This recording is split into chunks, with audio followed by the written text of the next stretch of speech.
We've got 1, 2, 3 different knives we're going to be going over today. What is going on, guys? Welcome back to the channel. My name is Miguel. You're watching Miguel EDC, the channel where we talk everything EDC here, gear here. And today we're going to go ahead and check out these three knives. Looks like I'm spitting a little bit. That's embarrassing. We got a knife from Bestech, CJRB, Trivisa. I want to say this might be probably the very first Bestech. No, I think we checked out the QQ or Choo Choo back in the day. But links to all these down below. If you guys are interested and you want to check them out, prices, availability, and variants, links in the description and pin comment. But let's go ahead and dig in here. This one's called the Noctar, is the model name on this one. Looks like we're dealing with 14C, 28N steel, and a satin finish. So if you're ready, I'm ready. Wow.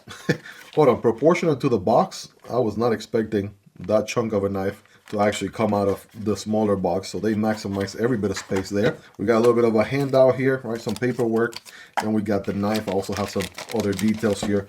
They send me, some details as well about the knife. We'll share those as we go through. But here is the knife, ladies and gentlemen, the Noctar. Kind of interesting name for sure, right? Nocturnal, right? Something like that. I don't know. Noctar. We have G10 on this one on the scales. We have recessed liners, a G10 backspacer that's the same matching color. We do have a deep pocket carry clip, pretty deep carry for the most part, and it is reversible on the other side. And also a very interesting design there, to say the least. Should go in and out of the pocket there pretty well. And we have a crossbar lock mechanism and an opening hole here for deployment. So let's cut to the chase here and bam, deploy this thing. Holy macaroni. This is borderline, yeah, large, extra large, right? For all my folks out there who are like, hey, Miguel, where the big knives at, Miguel? We're like, we always showing the tiny stuff. Show us the big knives. All right, fam, I got you. This one is definitely going to scratch that itch if you like larger knives for sure. When I say borderline large, extra large, perhaps. Just going to get a quick read here. According to the paperwork, it says 8.86 inches. And yeah, it's definitely around that ballpark. No doubt about it. So right a hair under 9 inches long. On the overall length, that blade is going to be around 3.75, cutting path of 3.5, and a handle of a little bit over 5 inches, right? So rapid fire measurements there for you. And okay, getting a feel for it here in the hand. Actually feels pretty solid, right? Hammer grip, still got plenty of handle left. We can even forward choke a tad bit there if you wanted to. That also works. This is one of those knives, I gotta tell you, I saw some pictures and I was like, okay, kind of looks like a small knife, and then it shows up and it's actually a much larger knife than I had anticipated. And sometimes that happens, and then I see other knives that look big and then it turns out they're smaller. Nothing like actually seeing a knife in person. And we are working with the drop point blade here. Flat grind, beautiful satin finish if you ask me, and everyone's favorite budget steel, 14C 28N. The branding is pretty minimalistic, if you would. Right? They still got Bestech here on the blade, even though I want to say this is their logo here in the pivot. It is a captive pivot, and here is the collaboration, which, by the way, I'm not even going to attempt to try to say this name. I'm just going to put it on the screen, right? The designer's name here on the screen for you, because I know for a fact I'm absolutely going to butcher the name. So there it is. That's the designer for this knife. You may or may not be familiar with his work. Checking out the action here. Let's see here, getting a feel for it. Okay, it is a loud one. Nice little twalk on the open and on the close. Yeah, you got to give it a little bit of flick of the wrist action here in order for it to open. You could thumb deploy as well, and you can spidey flick also. There it is. I'm just kind of getting used to it, of course. Right, getting used to the action is going to be on ball bearings, as you would expect. Good alignment there, smack in the middle. And again, really sweet ergos. Pocket clip, I barely feel it, if at all. I'm going to go solid 9 out of 10. Again, having the ability to forward choke, right, for more control on the blade. Good jimping here on the spine also, right? You're locked in. Has a little bit of curvature too. So yeah, your thumb is not going anywhere. You are good to go. And the G10 is also nice and contour all the way around. Looking very, very nice. So we'll do some size comparisons here towards the end, but yeah, this one is probably going to be the largest knife of the bunch, but we don't know yet, but I'm just going to take a guess here. So according to the designer, right, this knife was made for people who never stay in one place. It performs reliably in urban, outdoor, constantly mobile environments. It's a practical and robust design. It's built to handle everything from everyday tasks to heavy duty work. I got to give it to you. That is very true. Just looking at this thing, it's a hardcore workhorse, heavy-duty work knife, but it can also handle the small stuff too. That's the beauty of carrying a larger knife, without a doubt.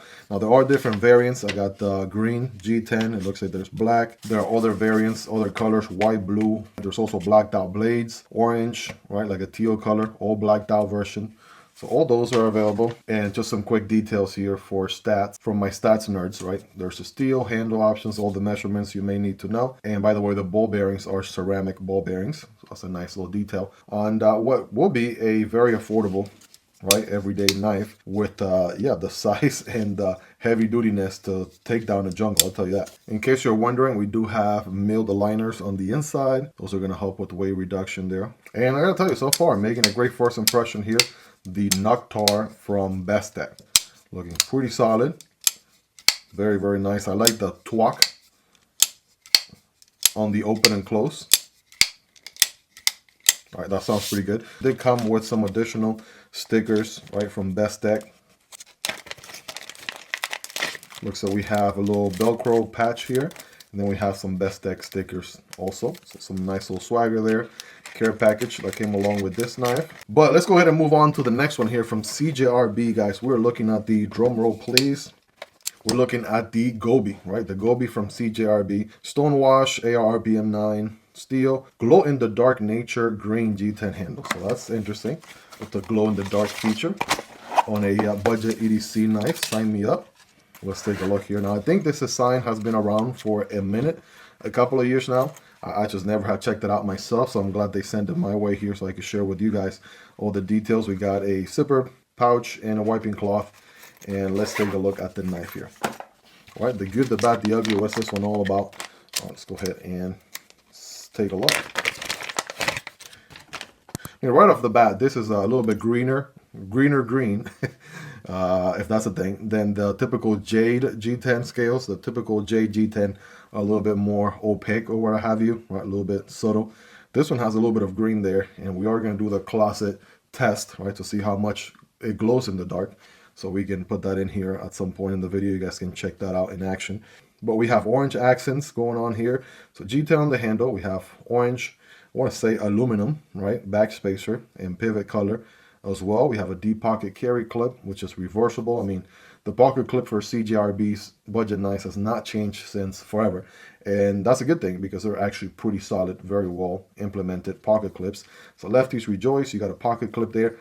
For companies who are not making reversible pocket clips for liner locks, there's zero excuse. Just make it, right, so lefties can enjoy it regardless. Why not? All right, we have a back flipper here, no thumb studs, which is kind of bizarre. Kind of makes you feel like there's plenty of room here to have placed some thumb studs, but that was not the case. And we have a back flipper, so one deployment and one deployment option only. And I want to say these were maybe back in the days where, you know, they weren't putting jimping on back flippers, even though nowadays we know, right, the jimping on back flippers helps a ton. But it protrudes out quite a bit, so that should help. And bam, right there is the blade, ladies and gentlemen. Take a look.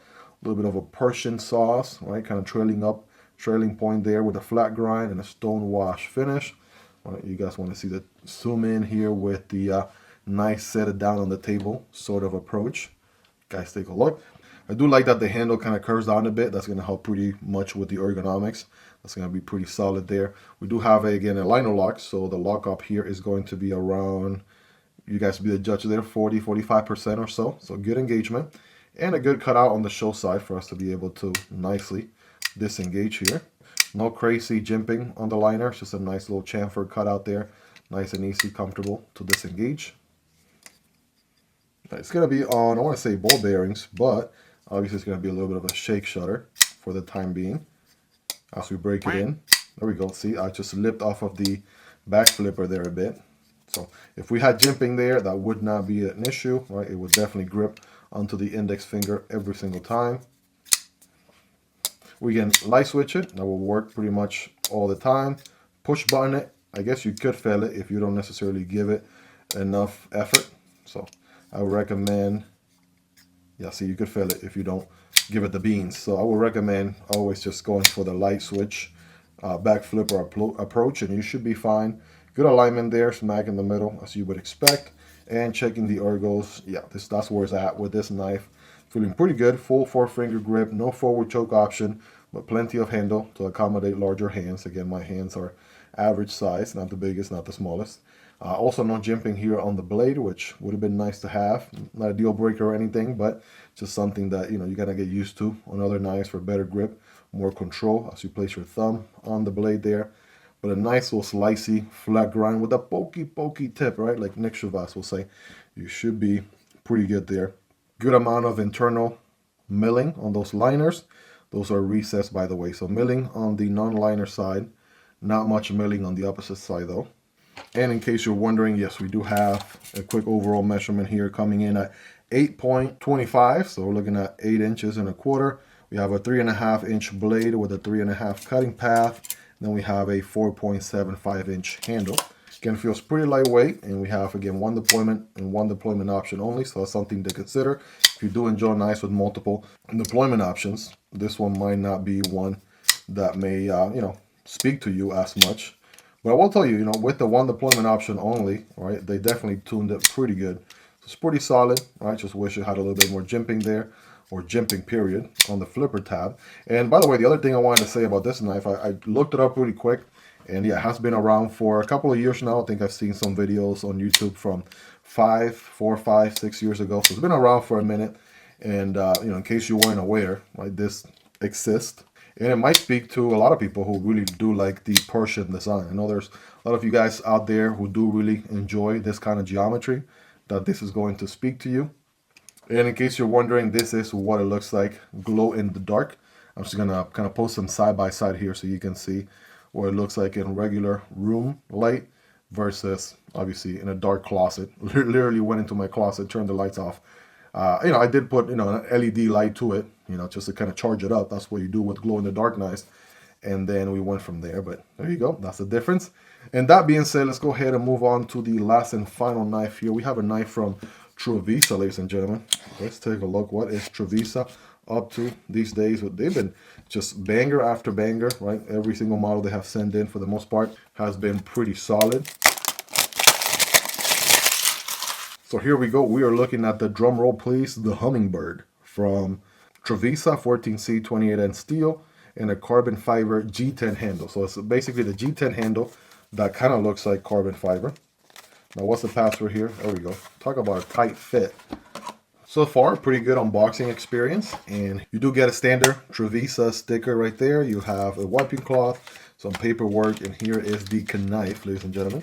So this is my point exactly, right? What I was saying earlier, sometimes you see a picture of a knife, it makes you feel like it's a medium size or a large knife. I picture this one being a hair bigger, right? It's going to be a little bit on the medium size, if anything. Let's go ahead and kind of break it down a little bit. Zooming in, this is what they mean by G10, right? Or carbon fiber G10. The way they have sort of finished the G10 here kind of gives you carbon fiber buys. We do have prow liners, all color match, by the way. So I like how they do the sort of copper color, sand dune, rose gold, whatever you want to call it. This is one of the most popular colorways of 2025 that I've seen. A lot of people are really looking into collecting this specific sort of colorway. Deep pocket carry clip that is also reversible on the opposite side. That's good. And this one's also going to be a flipper only deployment, but we do have a good amount of jimping right there. That makes a difference, believe it or not. And if you already own some back flippers with jimping and some without, you obviously know the difference. But well, bam, right here is the blade, ladies and gentlemen. That is one pretty pokey looking drop point blade. Very straightforward, flat grind going on it.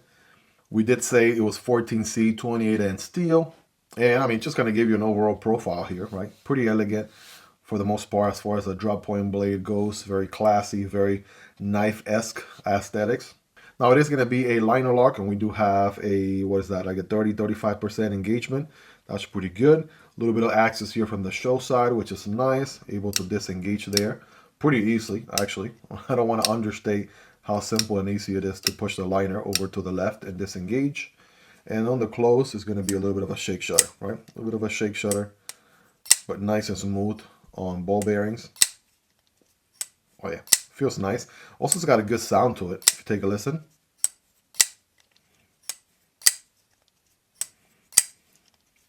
Now, when I first started my EDC journey, the Civivi Elementum, right, being a drop point blade, and it was a back flipper only, was one of the most, I want to say, hype EDC knives of all times back then. Still is to this day.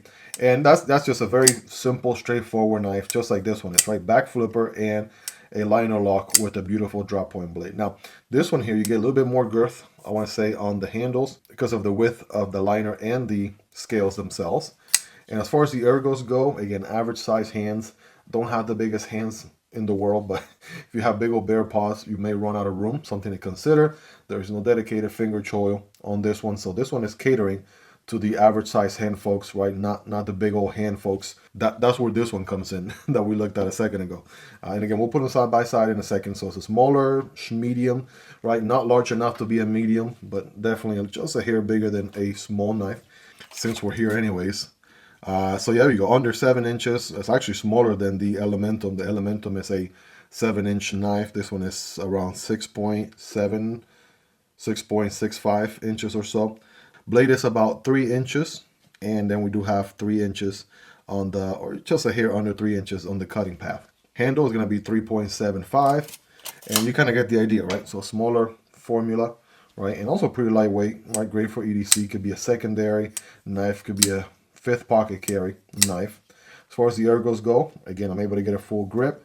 Pocket clip is decently comfortable. I do feel it a tad bit if I do squeeze pretty hard. So I'm going to go with a solid, I want to say 8.5. Yeah, 8.5 out of 10. Good news though, it is reversible. And like we said earlier, it is deep carry. So overall, you know, pretty solid little back flipper only knife. Now this one, you don't have a ton of room, so I'm okay with them not putting thumb studs on there. That's perfectly fine, and it being a back flipper only, they give you the jimping, so you know it works pretty solid. Light switching, good. Push button it. I'm gonna try to fail it. There you go. You could fail it if you don't put any effort, but as long as you give it the beans there, you should be fine. D10 feels pretty good, pretty solid. So overall, guys, let me know your thoughts. I feel like we have a little bit of everything here, a little bit of every size possible. So this one's gonna be a little bit on the smaller side of things. This one called the Hummingbird. Then we have the Gobi here from CJRB, glow in the dark, like you saw a second ago. And we have the newly released Noctar from Bestech Noctar. Now that one was released December 26th of 2025, so under a month ago. And you have a little bit of everything to choose from here, right? The extra large, the medium. Again, all linked down below if you guys want to check out prices, availability, and variants. All highly recommendable, of course. If I have any discount codes or anything, you'll find those details in the description and pinned comment as well. Let me know your thoughts on these guys. What do you guys like about them? What do you love about them? Is there anything you dislike about them? Let me know. Let's hang out in the comment section down below. Hope you guys really enjoyed this one. If you made it to the end, you're the real MVP. Hope you guys have a wonderful rest of your day. Take care, and I'll see you on the next one. Either this one or this one. Peace.